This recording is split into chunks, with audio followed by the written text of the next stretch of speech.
ทีนี้ แต่ต้นคนเฮามันอยู่กับธรรมชาติตักตัวกลัวตายย่านตายเวลาเกิดยังขึ้นนั่นหนึ่งก็ย่านย่าน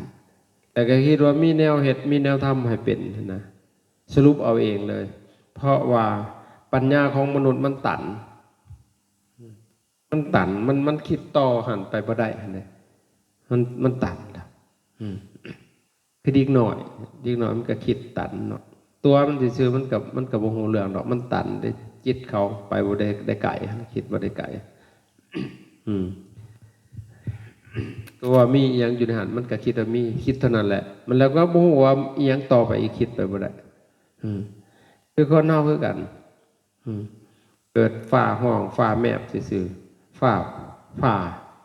โอ้มันมีผู้อยู่เบื้องหลังเด้มีเทพได้บันดาลนั่นเด้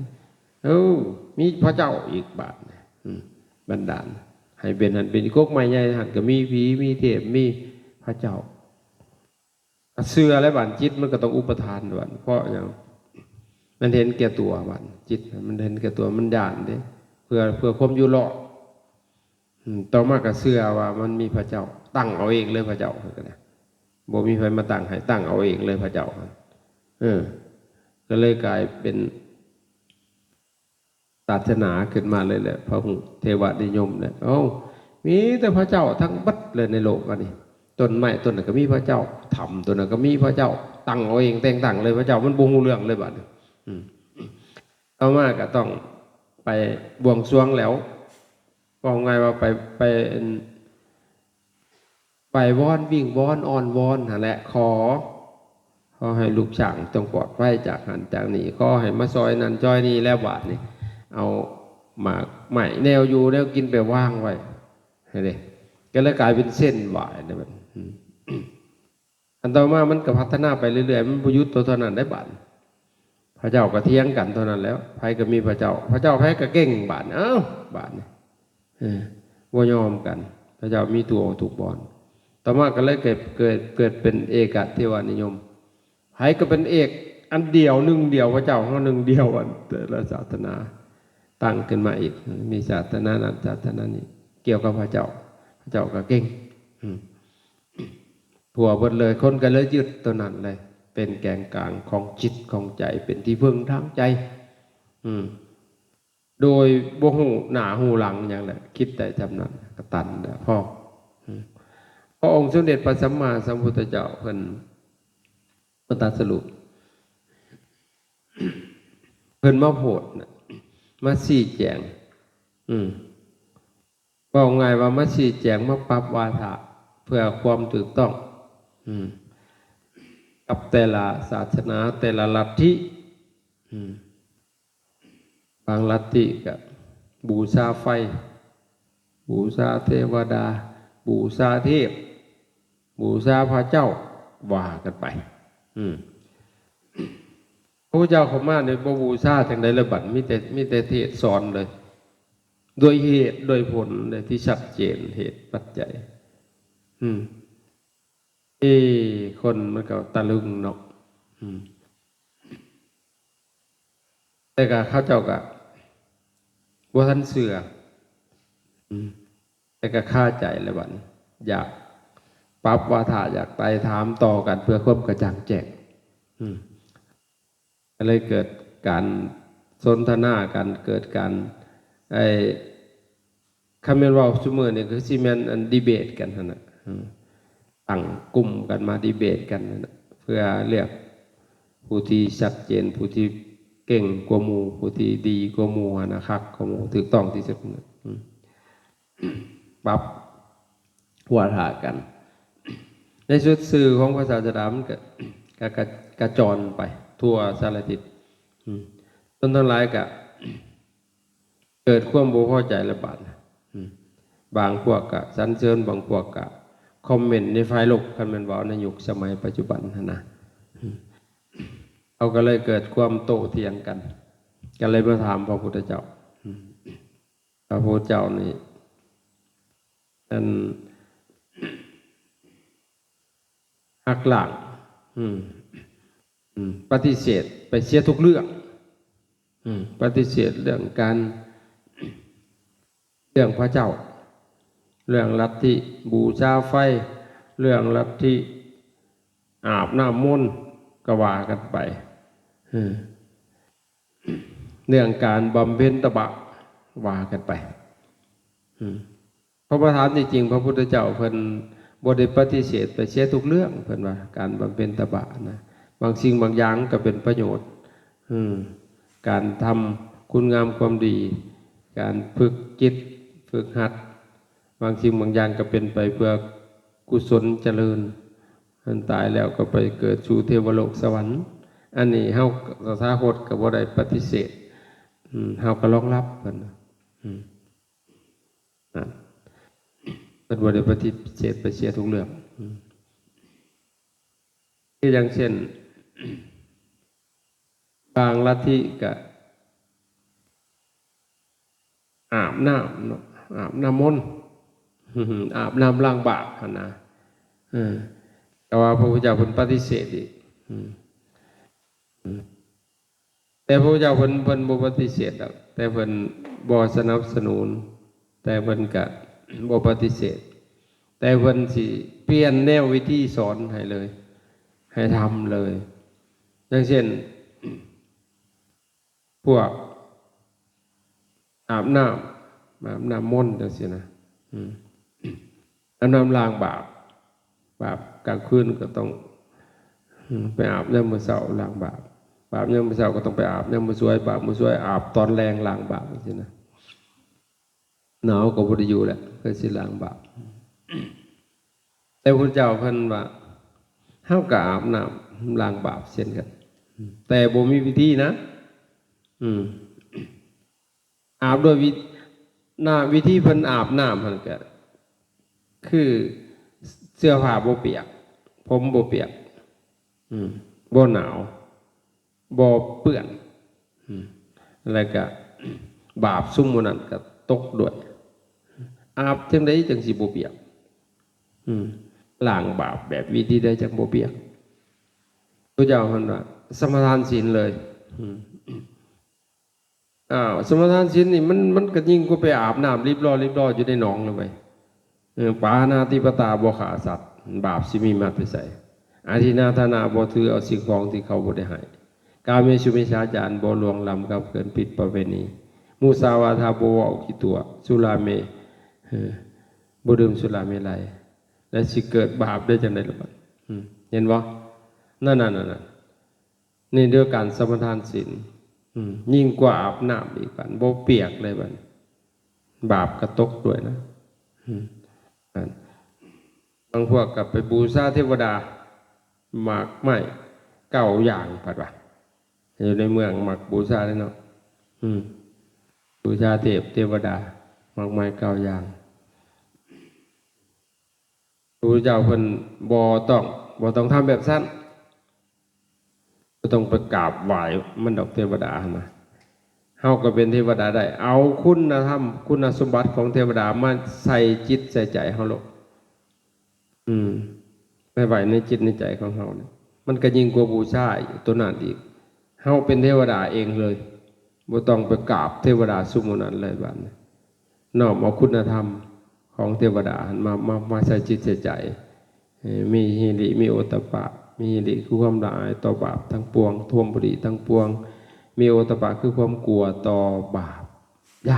ญาณบาปบ่กล้าทำนี่แหละเฮาเป็นเทวดาแล้วถ้าอยากเป็นพรหมก็บ่ต้องไปบูชาพรหมอีกบ่ต้องไปกราบไหว้พรหมให้มันยากเลยแหละ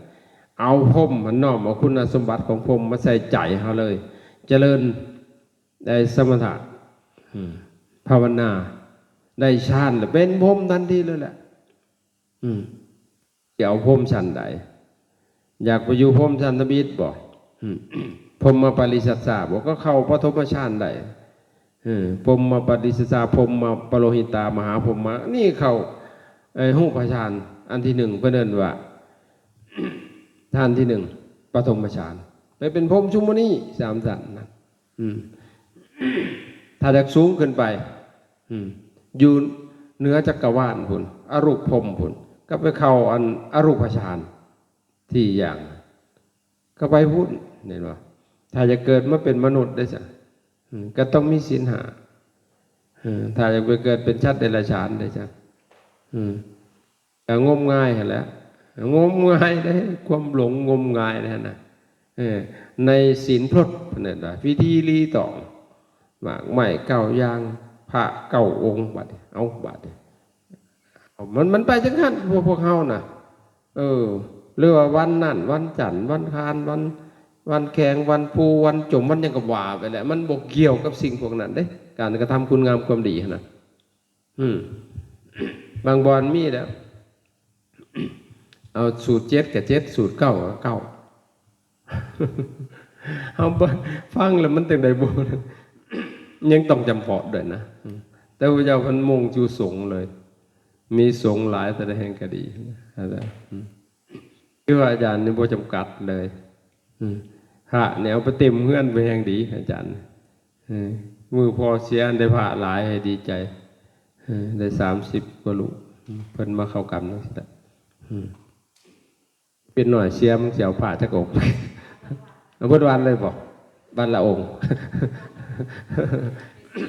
นั่นเพราะฉะนั้นได้พระได้หลายเนี่ยมันดีอย่าไปจำกัดเด้อคันจำกัดมันสิเป็นกายเป็นบุคลิกทานเขาได้บอกเอามหาสังฆทานเลยมหาแปลว่าใหญ่สังฆะคือสงฆ์มหาสงฆ์จักองค์จึงจะเป็นมหาสงฆ์ซาวขึ้นไปนั่นแหละเอาให้กับพระ5 องค์ 6 องค์ 7 องค์ 8 องค์ 9 องค์กับให้กับพระเป็นร้อยเป็นพันตัวได้สิได้หลายกว่ากันกูก็ให้ตัวหลายพุ่นเลยเนาะเอาสมมุติ9 องค์ได้ซะเกิดบ่เต็มบาทองค์นึงได้ซะขาดได้เด้ให้เนาะมีอยู่จักบ่เต็มบาทเพราะฉะนั้นเอาได้หลายเลยไปกันเฮียเขาจะว่ากันสะดุดนะเพราะฉะนั้นเขาอย่าไปจำเพาะเด้อว่าเขารองรับได้สำได้เอาสำนันโลดดีที่สุดเลยในการอันนี้อยากให้โยมหันได้สละพระพุทธเจ้าเพิ่นว่าใจวิธีปฏิรูปได้เข้าใจเพราะฉะนั้นอย่าไปจำเพาะพระอาจารย์ยังพาลูกศิษย์เฮ็ดเลยพาลูกศิษย์เฮ็ดแต่ละสำนักหาก็เฮ็ดได้สำนักหนึ่งวัดกุบแดงอยู่ใต้อาจารย์มนต์พาไปเบิดเลยบอกหลายพอได้จักองค์ก็สัก7 องค์บ่ทั้งบัดถ้า7 ถ้า 8 องค์เราบ่เคยจักเถื่อในงานเราเคยแต่พระ2 องค์ครึ่ง3 องค์ครึ่งแต่มีตามเกิดแต่ผู้ที่จะมากินอันเรากินเมาหลายขนาดหลายองค์ขนาดชั่วโมงนั้นแต่พวกเขาบัดเลี้ยงกันดีเสียเหลือเกินบัดพระคือพวกเซิร์นมูมากิน9 คนหมวด9ซะมันจังคูณจังเป็นมงคลแต่ถ้าบัด9ได้แนวสิเป็นบุญนะบางบอนวะอาจารย์ได้ยินอันนี้ประเภทนี้ที่ชนแล้วเขาเอามาแต่ทั้งฝั่งเบื้องน่ะมันก็เป็นของพราหมณ์ไปแหละแต่ผู้เจ้าเพิ่นบ่จำกัดโดยเฉพาะเศรษฐีทำบุญแต่ครั้งพุทธกาลเศรษฐีนี่สิบ่ทำบุญในมื้อวันพระเป็นหยังมันสิเบียดเบียนคนทุกข์ยากคนทุกข์ยากวันพระเขาสิลงไปวัดเนาะตักบาตรทำบุญตักบาตรนะในบ้านนี้มือขึ้น1 ค่ำหรือว่าแฮม1 ค่ำเพิ่นสิทำมื้อเช้าเพิ่นสินิมนต์พระไปบาตรเป็น500ผู้เศรษฐีใหญ่ก็ได้เศรษฐีน้อยก็ห้อยเป็น100เป็น20 30นั่นแหละมนต์พระไปสั่นพระทหารที่บ้านจังสั่นตอนนั้นพวกเขาอย่าไปจำเพาะเด้อเอาซ้ำเขารองรับได้แล้วทำเนี่ยเขาสิเลี้ยงกลุ่มบ่คันกลุ่มก็เอาคันโอ้บ่กลุ่มแหละก็เอาซ้ำเขากลุ่มนะเอาผัดเพื่อความเป็นสิริมงคลผัดวายอีกแล้วบาดเนี่ยมงคลแปลว่ายังจักแล้วเฮ้ยผัดวายอีกมันก็แล้วอีกย้อนกลับขึ้นมาสิริความงามมงคลความดีงามของชีวิตเพื่อความเจริญนั่นเองเป็นเรียกว่าสมณะนั่นจะตัดสนั่งกันได้เห็นได้ไก่กับทานผู้ทรงศีลผู้สงบกายใจเหตุให้ห่อหายฮ้อนเป็นมงคลแล้วเห็นหมู่สงฆ์หมู่ใหญ่แห้งก็เป็นสิริมงคลครับพระอาจารย์ก็เห็นพระมาหลายๆแล้วโอ้ชื่นใจ คะแนนพระมาลองจองแจงแล้วโอ้สิเบิดแต่น้อศาสนาพุทธะคะแนนพระหลายๆเลยก็ชื่นตันใจนี่พระเจ้ามันใส่วิธีปฏิรูปเลยคือบอกเปลี่ยนวิธีสอนคันสิไปบูชาไฟก็สิบูชาอีหยังไฟมันใหม่หัวเฮาอยู่กูมื้อนี่นะโกรธขึ้นมานะกลัวไฟใหม่อีกนะหอนวุ่นขึ้นในใจนะบูชาหัวมันยังไฟเนาะบูชาน้ำบูชาไฟบูชาลมนี่มันมีครบเบิดในกายของเราในร่องหันใจยาวๆเบิ้งสู่เขาเป่าออกก็เป็นลมไฟน้ำพร้อมหอนวุ่นเข้าใจป่ะน้ำก็มีขี้ดินก็มีอยู่ในตัวของเขาเนี่ยนี่คือเพิ่นเปลี่ยนวิธีพระพุทธเจ้านะเปลี่ยนวิธีสอนปุ่นหอดกลุ่มหนึ่งปัดกินเจนี่แล้วกลุ่มกินเจหรือได้มาแต่ใจมันสงสัยได้มาแต่ข้าวพระเทวทัตแต่พระเทวทัตเราดีกว่าเฮาเด้ดีจังไดทำสังฆเพศอยู่แต่ว่าบัดสุดท้ายเราระลึกได้เราได้เป็นว่าที่เอาปัจเจกพุทธเจ้าได้เทวทัตนะบ่แม่นธรรมดาได้บ่คือเฮาได้เพราะยังจังว่าได้เป็นพระปัจเจกพุทธเจ้าบ้านปลายชีวิตนั้นเอาข้างกระต่ายบูชาพระพุทธเจ้าพระพุทธเจ้ารัตถปัญญกรไว้เรียบร้อยว่าเทวทัตนี่สิได้ตรัสรู้เป็นพระปัจเจกพุทธเจ้าหลังจากบทตัวพุทธันดรตัวศาสนาของพระเจ้าลองดูเขาตกนรกตกอเวจีแต่ว่าโดยบุญตัวนั้นนี่แต่ก่อนเล่ากับหาเรื่องคือกันนั่นแหละขอพร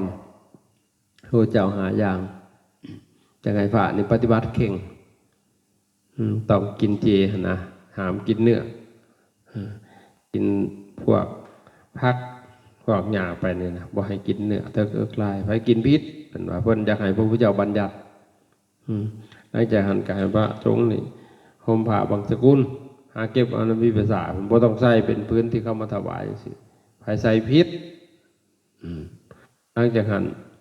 ก็ต้องหายาคูไปบิณฑบาตบ่ต้องฉันอาหารกระหม่พุทธฉันพิษหลังจากหันก็ให้ฉัน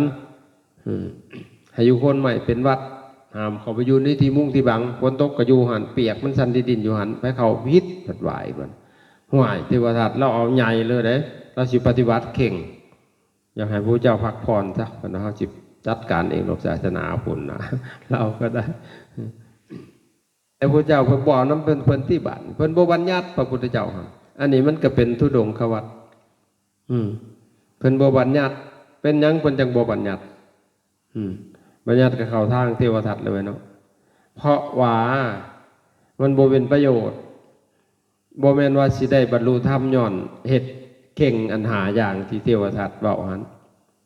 คนที่เขาบริชันในบาทเป็นวัดเขาบริบิณฑบาตเป็นวัดมันกับบรรลุธรรมได้บ่ได้ห่มผ้าบางสกุลกับบรรลุธรรมได้ฮะนี่บ่อยู่คนใหม่เป็นวัดแต่กับบรรลุธรรมได้นะถ้าศึกษาธรรมให้เข้าใจฮะนี่ใครอยากเฮ็ดก็เฮ็ดนะเพิ่นก็บ่ได้ว่าแต่บ่ได้บัญญัติห้ามเลยหั่นนะครับแต่ว่านั่นคือเพิ่นเปลี่ยนวิธีให้พระพุทธเจ้าคันแนวใดมันจำเป็นเพิ่นจังบัญญัติอันนี้คือการปฏิรูปนับแต่ประเพณีเฮาแหละอาจารย์กับปฏิรูปมาตลอดแต่ว่าบางเทื่อก็สะเทือนจิตใจเขาจะบ่พอใจนะฟังบ่ถือแต่ฟังถือเลยโอ้คูเบิดเลยสิ่งพวกนี้แจ้งจังปางแล้วคือเฮางมงายนะโดยจิตทิมานะเฮาเคยถือมานานแล้วถือมานานแล้วปล่อยยากเลยมีอีตาอันหนึ่งเราเลี้ยงหมูวันดีขึ้นดีไปแสวงหาอาหารหมูไปเห็นอัน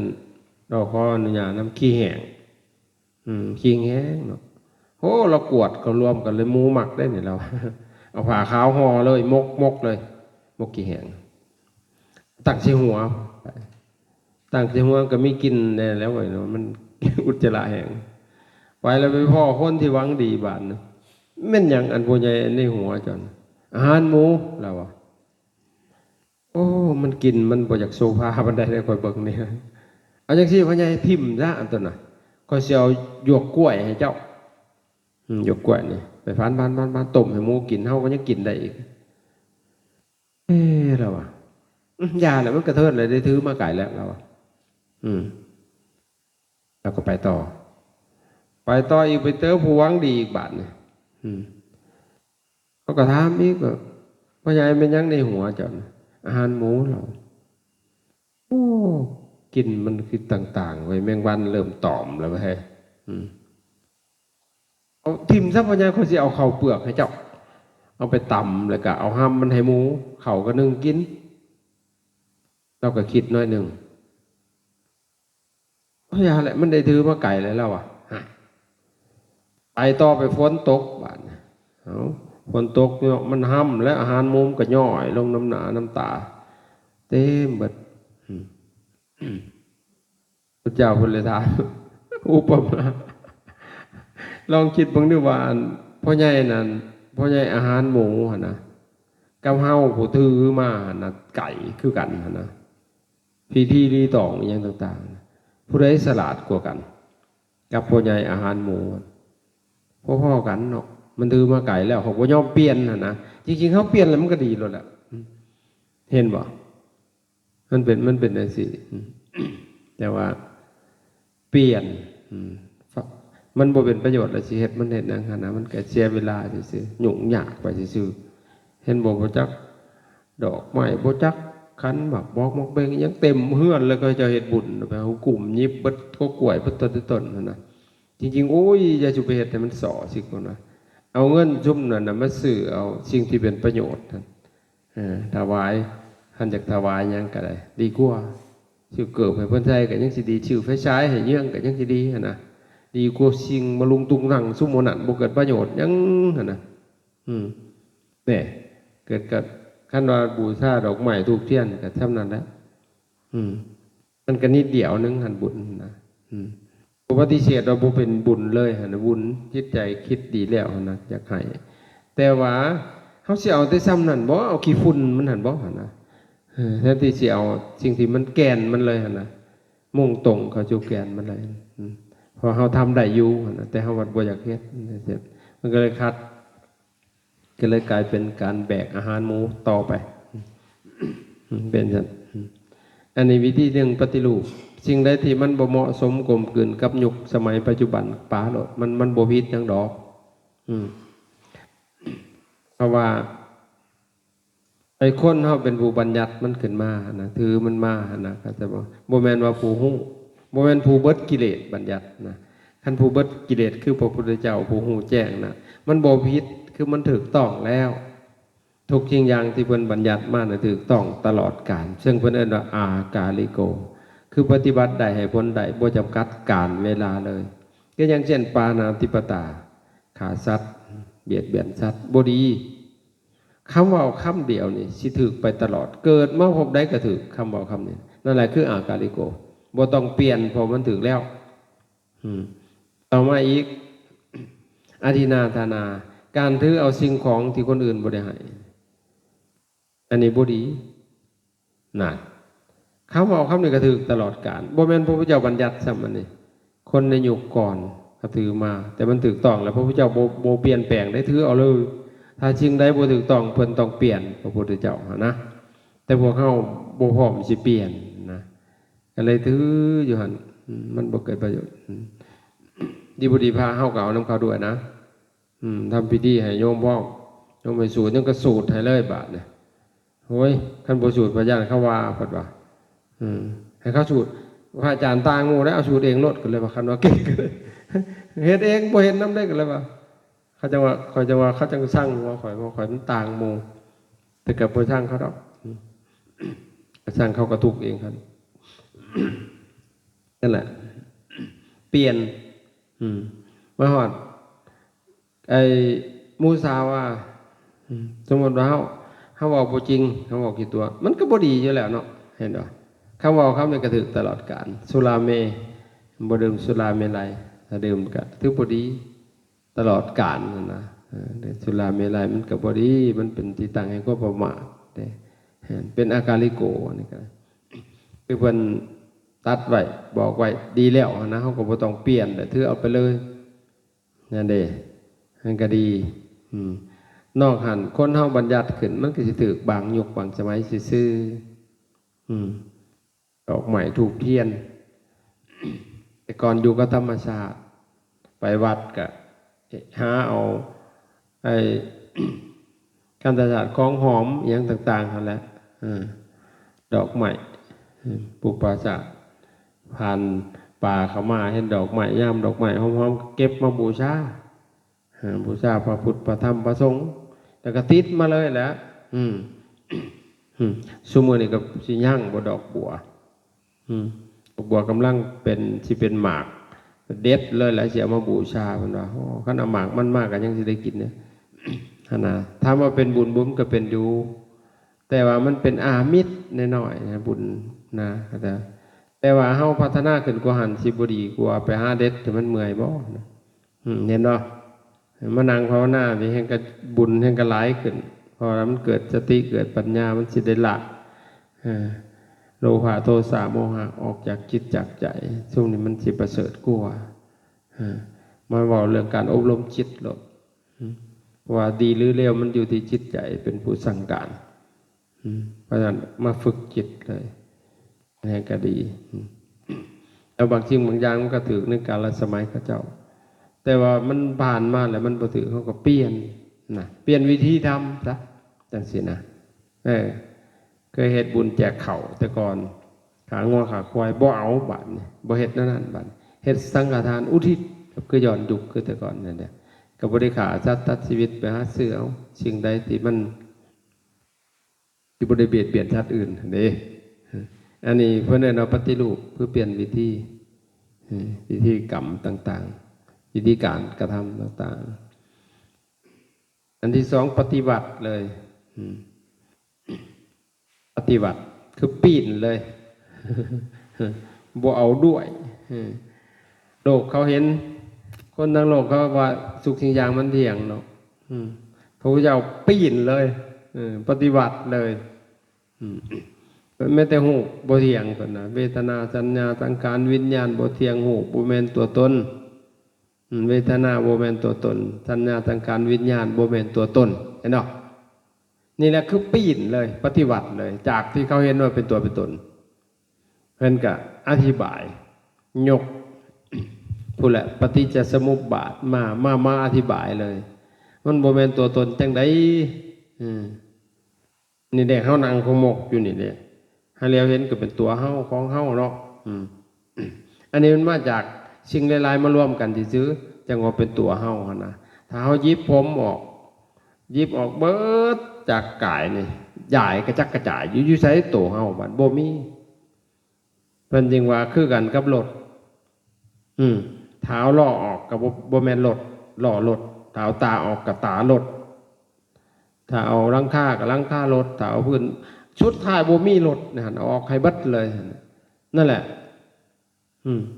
อันนี้มันสมมุตินั่นน่ะสมมุติขึ้นตัวเฮาของเฮาก็เลยมาติดตัวนี้ที่พระเจ้าเพิ่นแยกให้เบิ่งนะให้เฮามองเห็นภาพนั่นคือบ่แม่นตัวตนเพิ่นว่า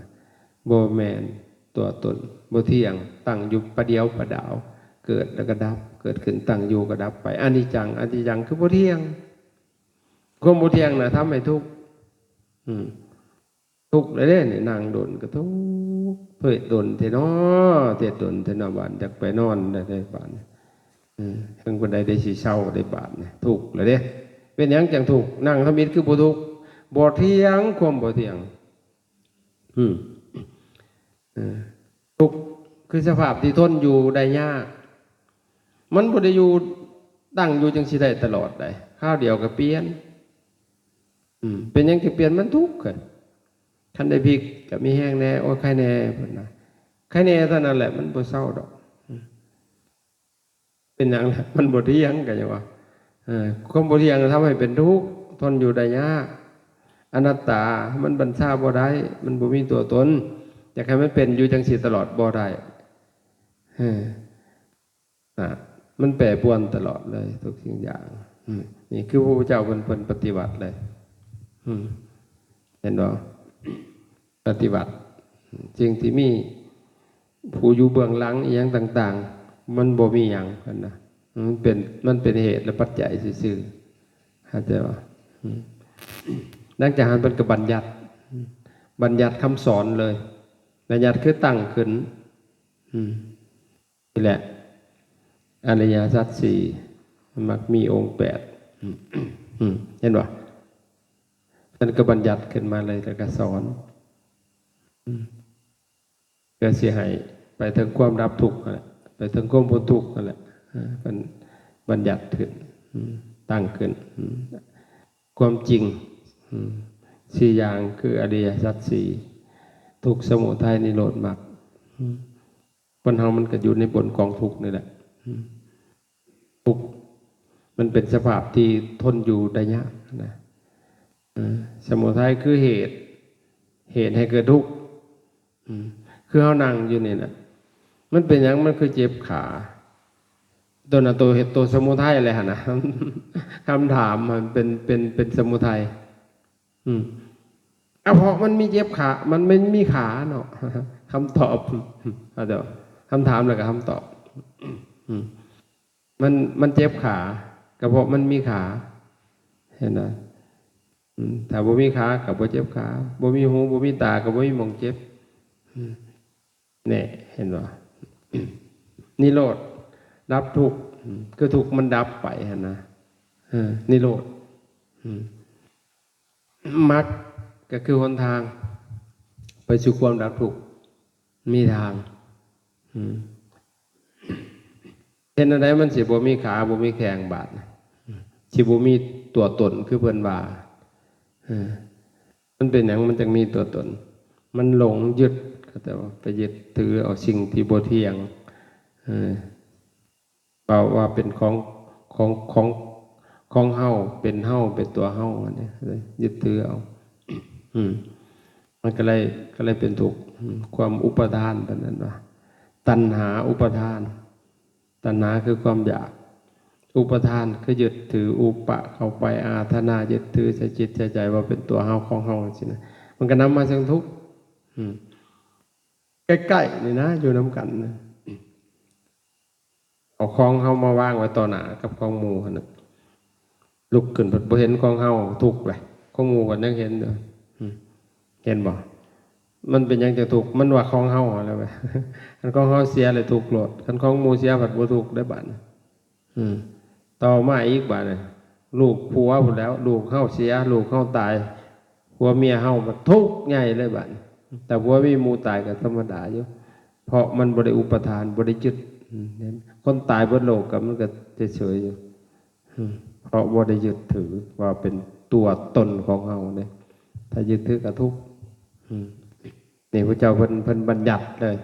บัญญัติคำสอนนะแต่ก็มาสอนเป็นศาสนาแล้วก็มาสั่งมาสอนถ้าพวกเฮาเฮ็ดตามปฏิปทา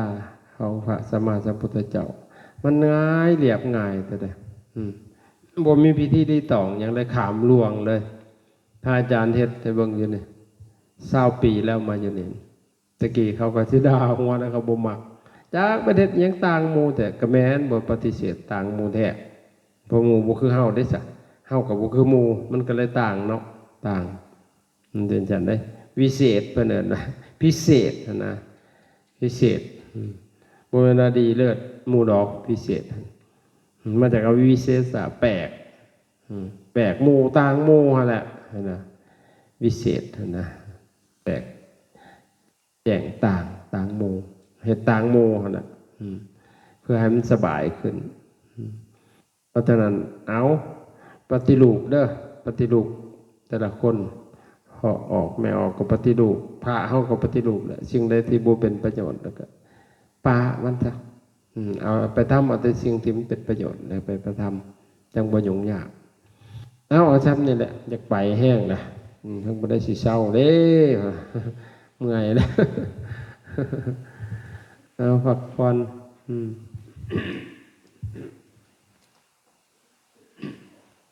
ถ้าเฮาก็สิออกหมดได้เด้บ่ฟ้าออกเนาะอยู่ไปดนๆเท่ากัน